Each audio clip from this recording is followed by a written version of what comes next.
Shalom, Kal Halayim, La Yahweh, Bahasham Yahweh Shai, Bahasham Rachak Wadash.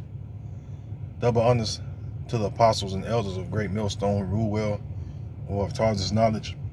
Other salutations to you fellow laborers that are out there doing the work with truth sincerity. Shalom to you. Shalom to the Akhwaf that believe as well. Neither shall they learn war anymore. All right, and that's based upon prophecy pursuant to the book of Isaiah, the 2nd chapter, which I'm going to get in a moment. This is dated the 14th of June, 2023. And when I got the alert, I clicked on it. Excuse me. Because of the title, which read, Israel conducts strikes near Damascus, Syrian media. So that caught my attention. And instantly I thought about the prophecy. Like I said before, referring to the book of Isaiah, the 2nd chapter, where it speaks about nations not learning war or training for war anymore. Excuse me. It says news agency Sana said that one soldier was wounded in the attack. A soldier has been wounded in an Israeli missile strike just outside Damascus, Syrian state-run news agency Sana reported in the early hours of Wednesday, citing the military source. According to the report, missiles were fired from the Israeli-controlled Golan Heights at several targets to the southwest of the Syrian capital. The country's air defenses responded to the threat and intercepted several missiles, Sana said. Israel has thus far not commented on the incident. The Israeli Defense Forces previously confirmed that it had carried out air raids against Iranian-linked groups, which it claimed were using Syrian territory to attack Israel. So you see, all right, this is an ongoing thing within the land of Israel. You have,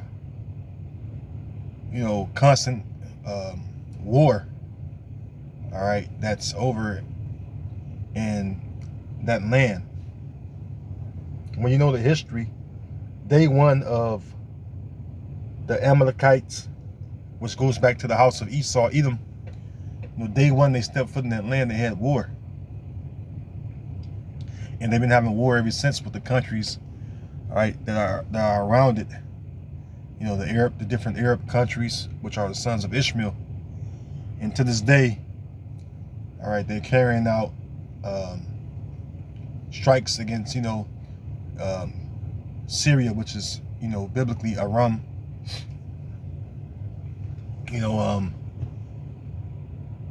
That's not coincidental.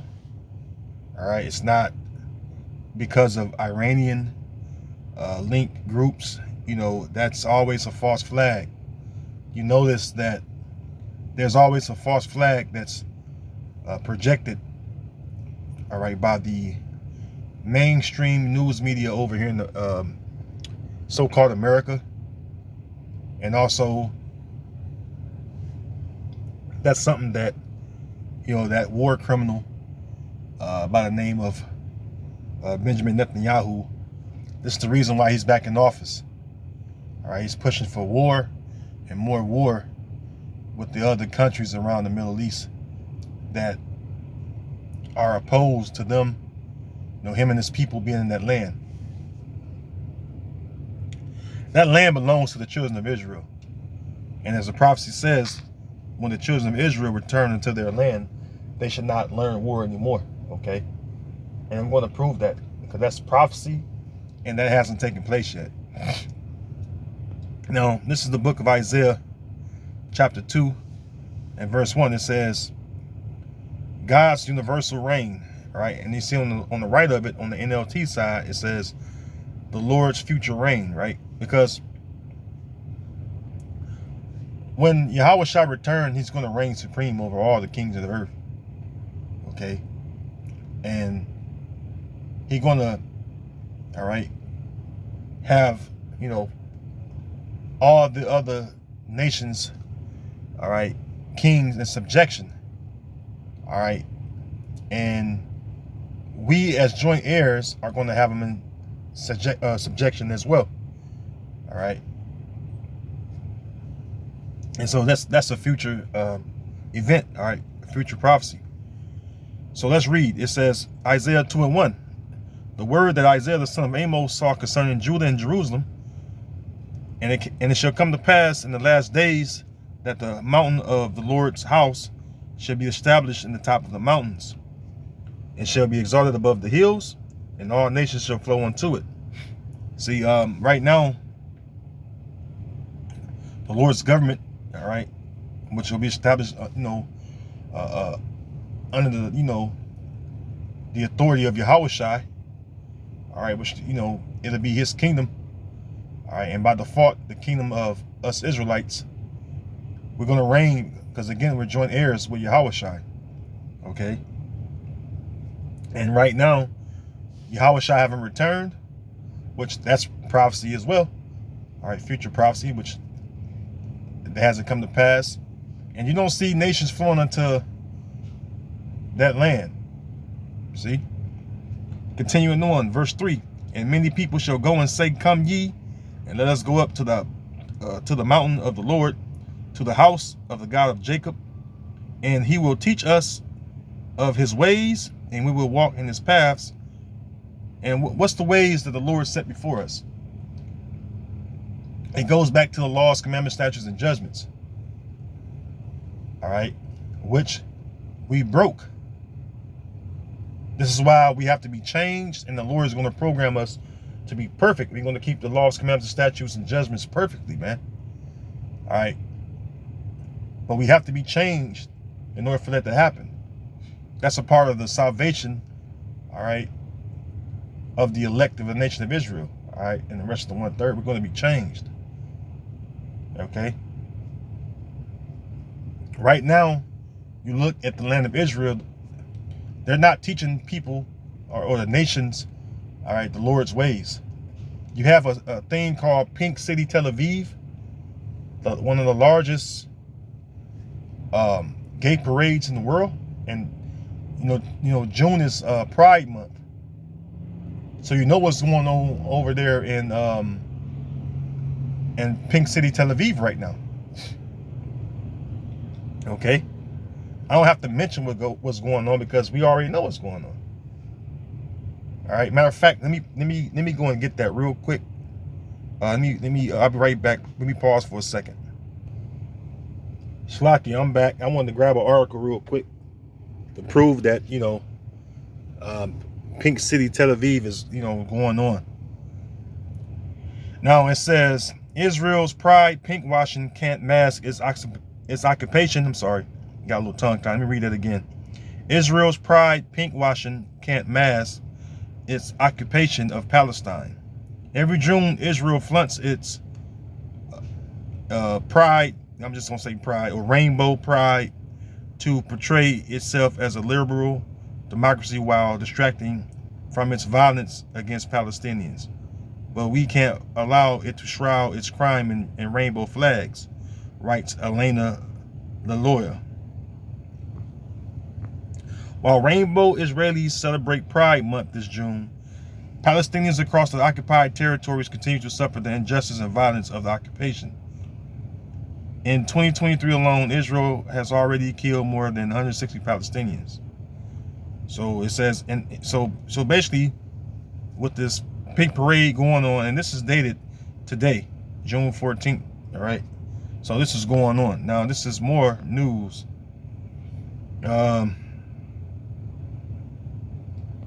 This is from Haaretz. You notice,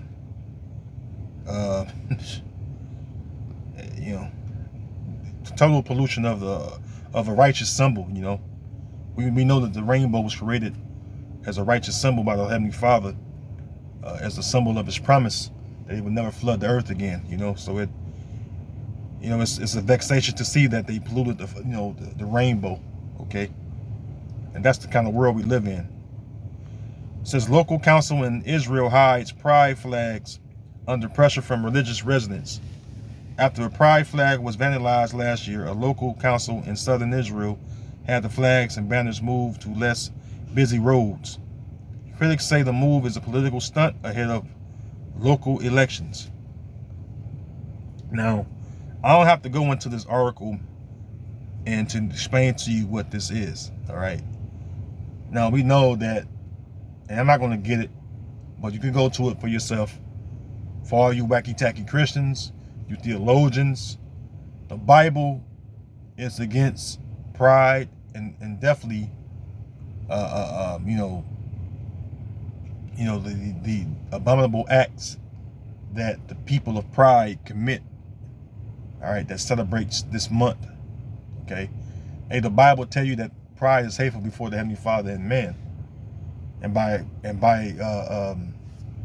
it, both one committed iniquity. All right, roughly paraphrasing. So I don't have to explain to you, that if you are living such a lifestyle, as this rainbow, pride community, you're opposing, all right, the ways that the Lord has set before His people. All right. According to the Lord's law, this is an abomination. This is why the Bible, all right, is being outlawed. Because they know that the Bible condemns this society, especially dealing with situations or events like this. All right. So back to the matter at hand. Let me continue on. Back in Isaiah 2:3, and many people shall go and say, "Come ye, and let us go up to the mountain of the Lord, to the house of the God of Jacob, and He will teach us of His ways, and we will walk in His paths. For out of Zion shall go forth the law, and the word of the Lord from Jerusalem." See, so the Lord is going to cause the law to go forth, man. All right. For all you people out there that talk shit about us Israelites, we are in our righteous mind. Those of us that are sincere laborers and that do this work and really truly believe in Yahweh, Yahweh, we're in our right mind. We have a righteous mind, all right, to be against the ways of this present world that we're living in. Because this present world that we're living in is against the Bible. All right. This present world we live in is a total wicked world, because the wicked is in rulership. All right. Which the wicked is Esau, Edom.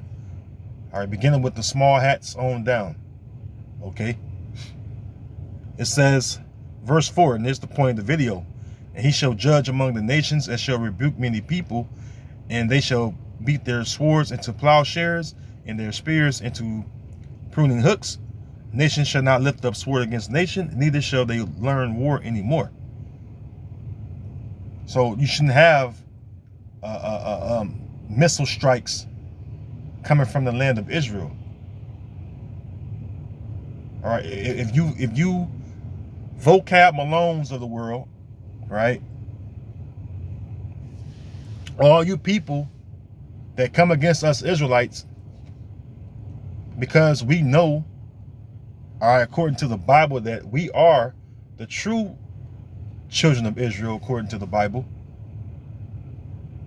All right, you come against us, but you don't look at prophecy, because you don't know prophecy, all right, concerning when the children of Israel will return into their land. What will be going on, right? And just like I just read, this should not be going on as far as nation rising up against nation and warring with each other. See? Let me read it on the NLT, verse 4. "The Lord will mediate between nations and will settle It's like it. The Lord will mediate between nations and will settle international disputes. They will hammer their swords into plowshares and their spears into pruning hooks. Nation will no longer fight against nation, nor train for war anymore. Now, when you read on the NLT, it says train, right? What do you see the nations doing? Did not NATO just hold one of its biggest military drills in its history? Are not all the nations that have military capability, are they not gearing up for war? And the answer will be simply yes. All right, they absolutely are gearing up for war. They're holding military drills, whether it's on land or in the water. You know, the naval drills. You know, the ones that have a navy. And then you have the warplanes, right? The fighter jets. They are, practicing this maneuvering skills in the air. You have the different tanks. All right. You have the tank maneuvering drills. You have the testing of the missiles, especially the hypersonic missiles. North Korea, North Korea is ready to go. They successfully tested their missiles. All right, they're ICBM missiles, right?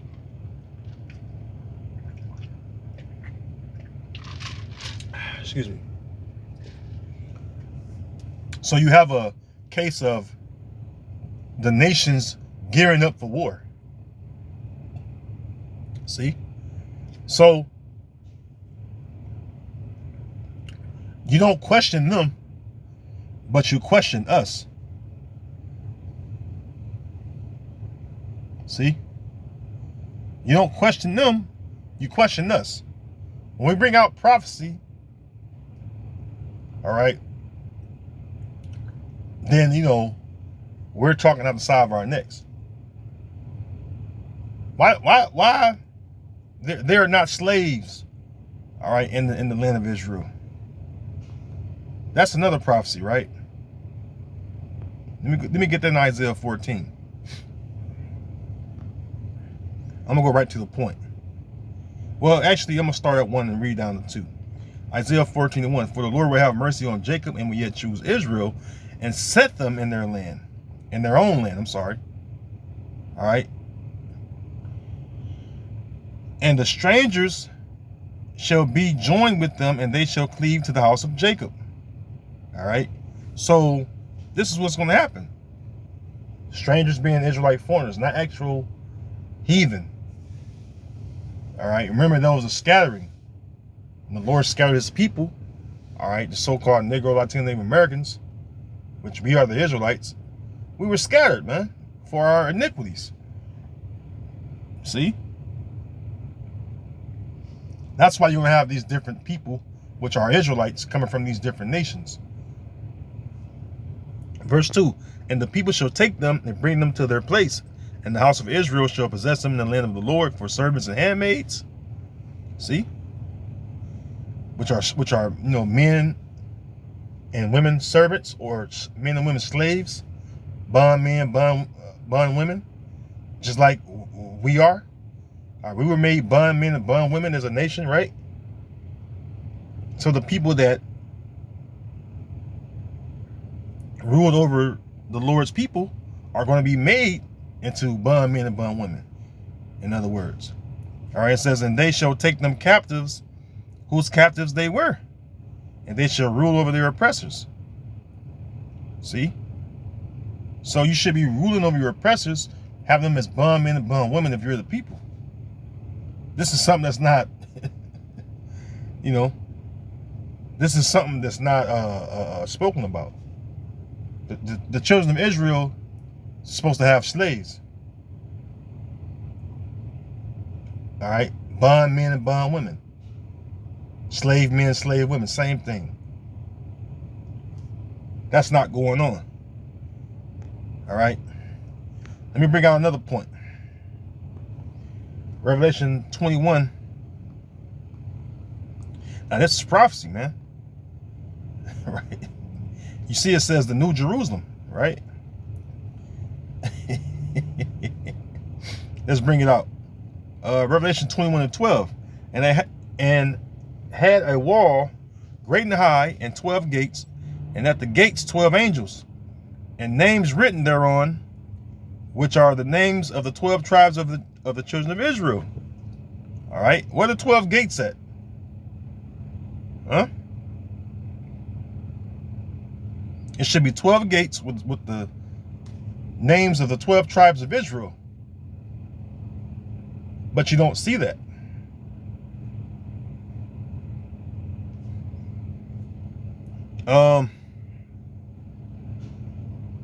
Verse 13.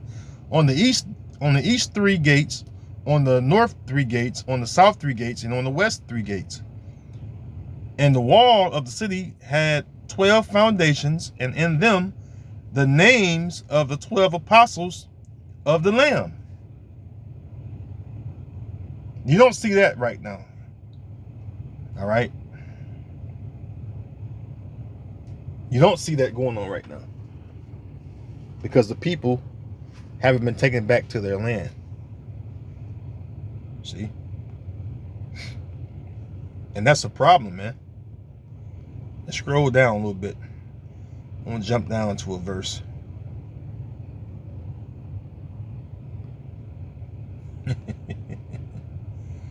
Verse 21. And the 12 gates were 12 pearls. Every several gate was of 1 pearl. And the street of the city was pure gold, as it were transparent glass. Do you have the streets of Jerusalem, all right, in pure gold?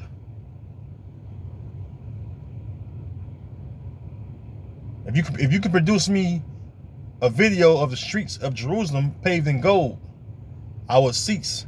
I won't say no more.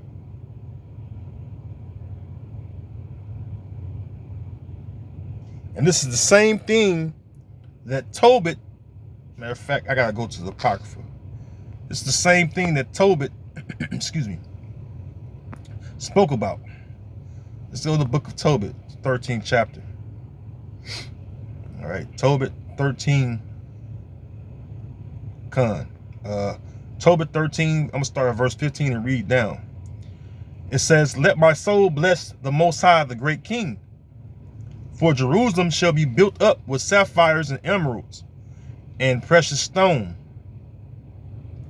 This is the Most High making the land of Israel beautiful again. By the way, this is what I'm reading about, that New Jerusalem. All right, which, you know, that's the New Jerusalem is the Israelites that are of the elect first and foremost, that are going to come down out of the chariots after the destruction. Because Jerusalem is a people before a place.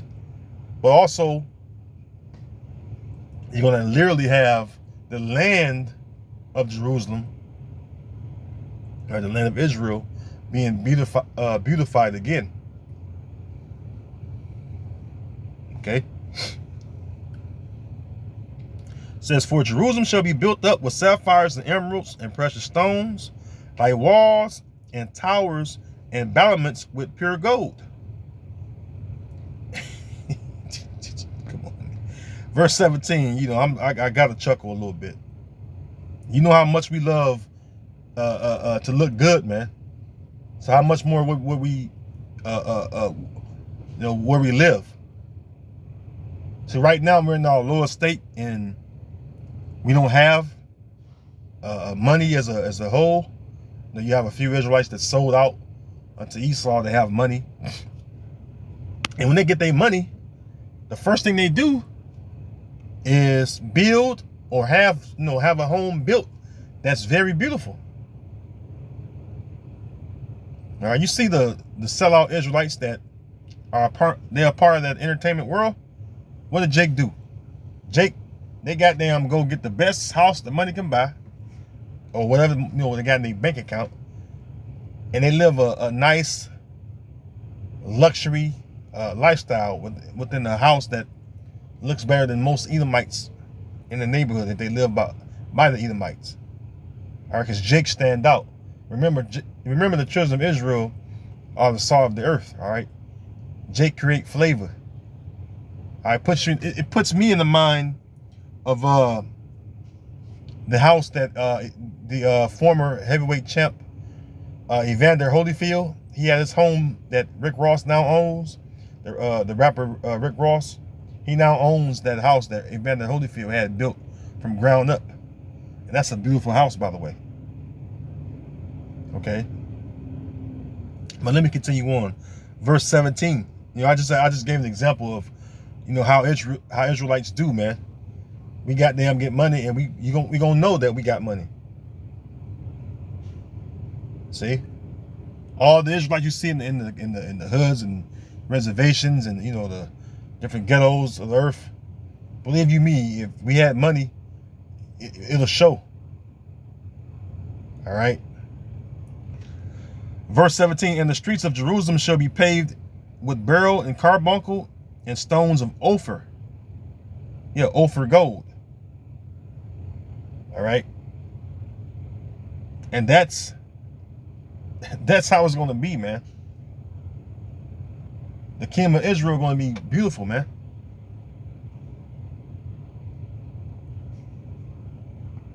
But right now it's not beautiful, because the land won't yield its increase, because that land has well, the Lord created a bond with the land and the people.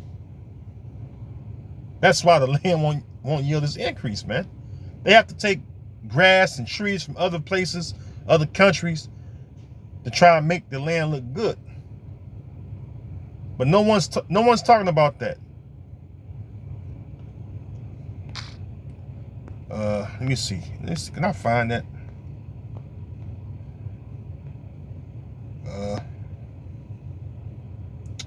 Let's see.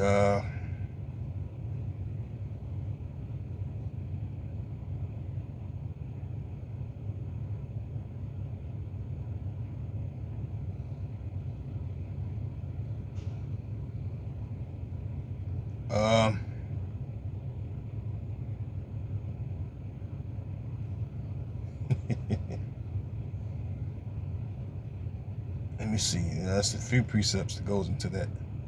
Let me see. Can I grab a good one? Spare me for a moment.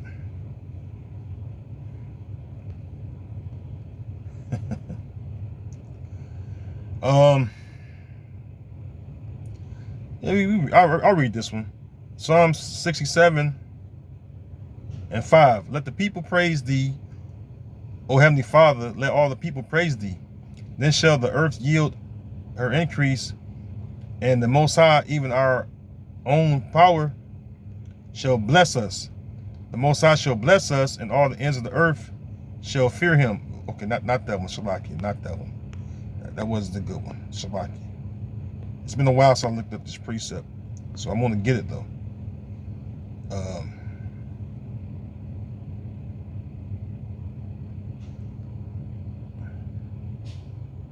All right, let's go here.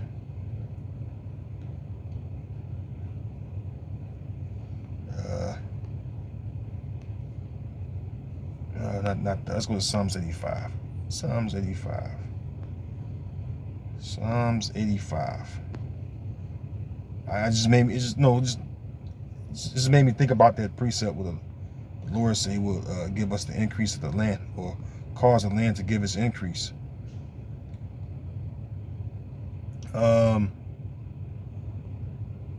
Psalms 85, and I'll start at 9 and read down. It says, surely his salvation is nigh them that fear him, that glory may dwell in our land. Right now, there's no glory in our land, okay?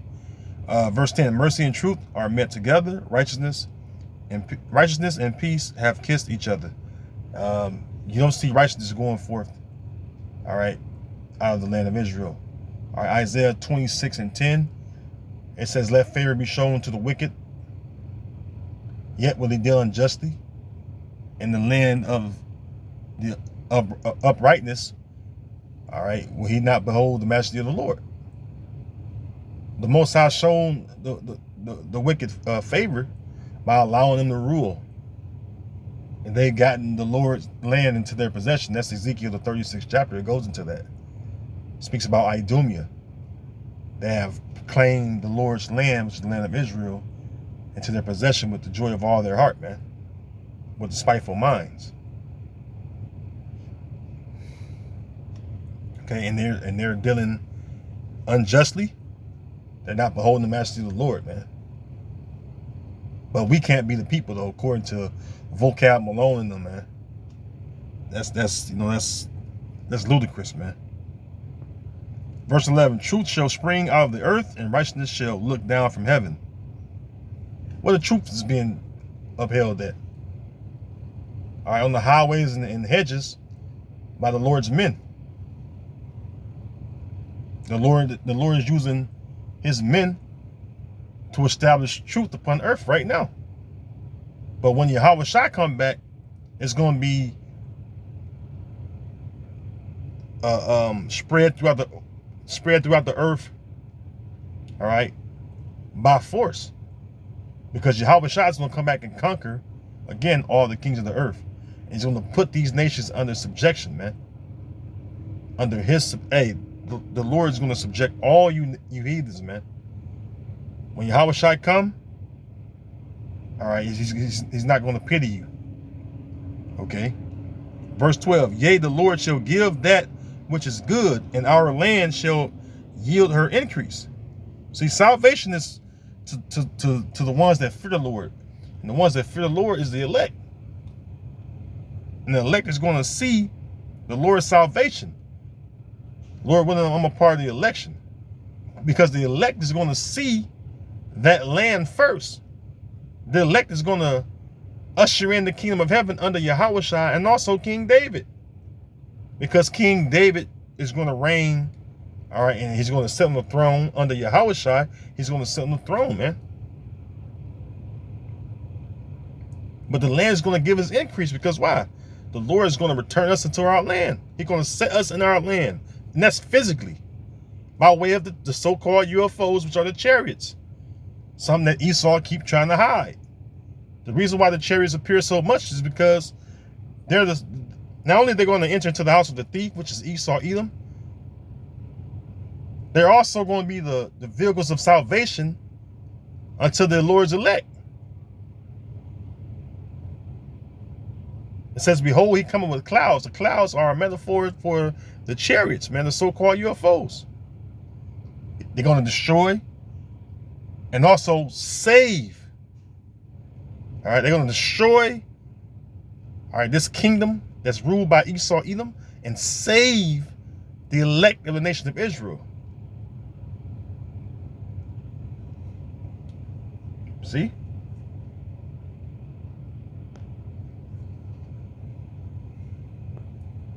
You don't hear that being mentioned. Right now, you got a constant state of war going on in our land and around our land.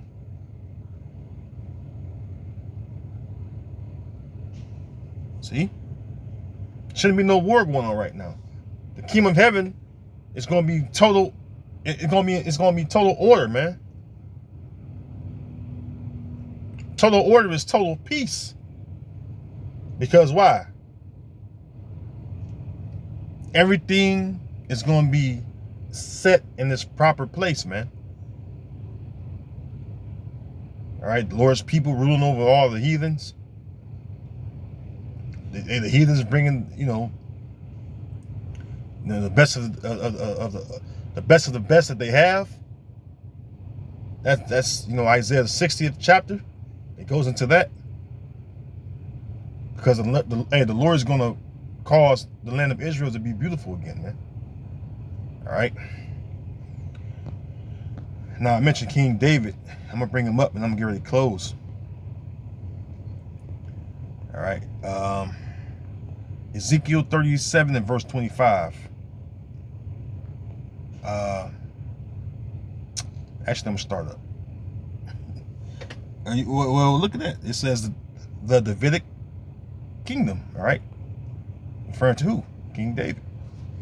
Ezekiel 37 and verse 24. And David, my servant, shall be king over them. Right. Now, this is prophecy, right? This book of Ezekiel, the 37th chapter, goes into the awakening of King David. All right. And the Israelites, all right, are going to wake up, right? And the Lord's going to cause his people to live by what? Putting that breath into his people. Which that starts with the elect on this side. Because the elect is going to be saved, okay? The Lord has an election for a reason. And that breath represents the, the knowledge and understanding. It says in Isaiah, the 11th chapter, that he's going to make, all right, us of quick understanding, man.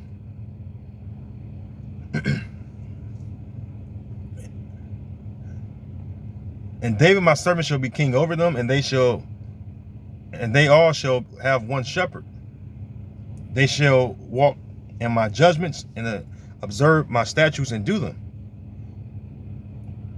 See, this chapter is about the awakening of the Lord's people and bringing them back together, causing them to be one again.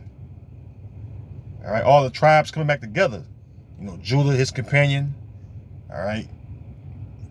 The stick of Joseph, which is in the hand of Ephraim, his companion. The northern and southern kingdom. The northern and southern tribes coming back together to be in one nation again. Because when you know the history, you know the scriptures, there was a split. But the Lord will, seal that breach, man. The Lord will bring the tribes together again. Hey, beginning with the elect. I gotta keep saying that. Now, did I know King Masha? No, I didn't know him personally. I only seen video, all right, of King Masha. But through the Spirit, I believe that man was King David. You can hear the passion and the conviction in his voice from the videos you can watch of King Masha, of him going into the 12 tribes breakdown. You can see that he was passionate about bringing the tribes together. All right. I believe that was King David in the reincarnation. There is a such thing as reincarnation. I wasn't at the One West School, but I believe he was King David though. It makes sense through the Spirit. It makes sense. Okay. And I believe that man going to come back and sit on the throne because, he has a great report, man. All right, King Masha, he's not some, wild nigga. All right, amongst Israel when he lived. All I heard was a great report of that man. Because I believe he was truly King David in the reincarnation. Now, let me move on. In verse 25. Well, it was a point I wanted to make. The Lord's, judgments, and statutes are not being performed in the land of Israel right now. All right. Verse 25, and they shall dwell in the land that I have given unto Jacob my servant. And it's talking about all the 12 tribes, right? It says, wherein your fathers have dwelt, and they shall dwell therein, even they and their children, and their children's children, forever. Excuse me. And my servant David shall be their prince forever. So King David plays a major part of prophecy, because what I just read is saying that King David is going to be, all right, prince forever. I mean, what? He's going to sit on the throne. All right, he's going to be over the tribes again, under Yahushua, man. And right now, you don't have that in the land of Israel. You don't see King Davidson, on the throne and ruling over the 12 tribes. Again, the people in that land are in a constant state of war. So that can't be the fulfillment of the Lord's people going back to that land, all right, and not learning war anymore. See? So, hey, you know, they don't, like I said, they question us. It's always, you know, we can't be the people, but when we go into the scriptures and bring out prophecy, all right, they overlook that. No, you know, we what they call it, Hebrew hopscotch. This is prophecy, man. This is a prophetic book. See? No one wants to deal with prophecy, but this is a you know, a book of prophecies, all right, that will surely come to pass. The Lord said his word should not go out void. All right, I think that's let me see. Bear with me for a second. Let me grab that.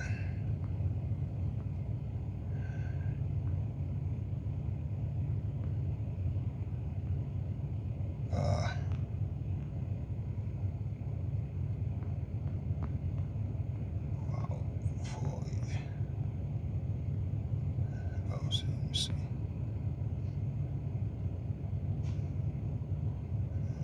Bear with me 1 second.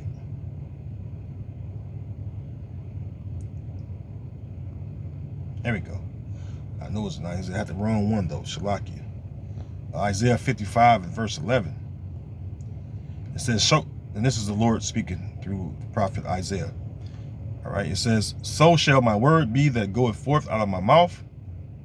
It shall not return unto me void, but it shall accomplish that which I please, and it shall prosper in the thing whereto I sent it." See? And that's